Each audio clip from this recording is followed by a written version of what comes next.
There is renewed concern about beach erosion across the island, but in particular at Hellshire Beach in St. Catherine. The issue, which was raised at the latest RGR News Forum, has turned the spotlight on climate change and its impact on Jamaica. TVJ's Vashon Brown has more.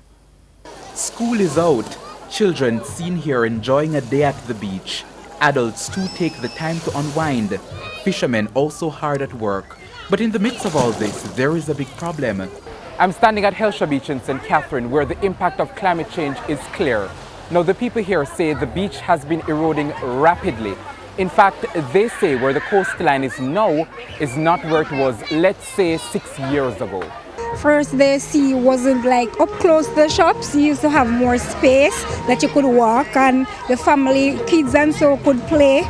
But the erosion has taken over. It's not pretty now. Chairman of the Half Moon Bay Fishermen's Cooperative, Gladstone White, says businesses are being affected. Most people don't like this clustering, and because of the limited space, you find that when Hellshire is the most popular beach in Jamaica, so you find that any given day we have over 300-400 patrons going in and coming out. So you find that limited space kind of have patron discouraged.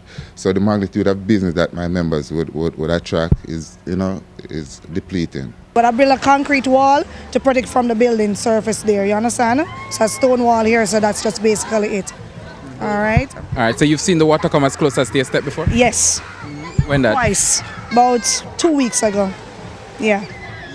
And then if you stand on this bottom step, you're going to get wet. But after a while, it goes straight back and give you a little space out there. Speaking at the latest RGR News Forum, head of the Climate Change Studies Group at the University of the West Indies, Professor Michael Taylor, said sea level rise is just one aspect of the bigger climate change issue. He points out that it is a significant problem that Jamaica must deal with.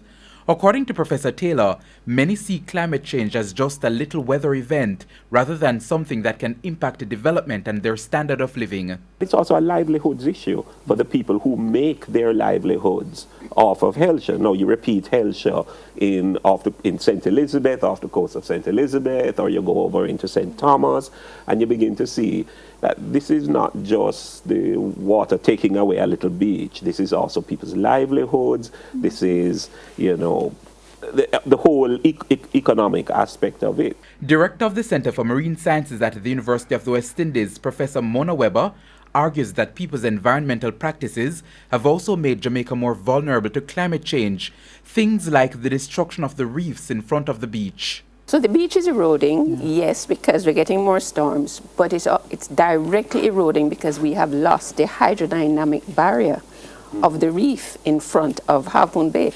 I tell my students all the time, when we were students, you had to be careful how to take the boat along Hellshire because there was a healthy reef that you had to maneuver between to get to the beach. There is nothing there anymore, not even the rock is left.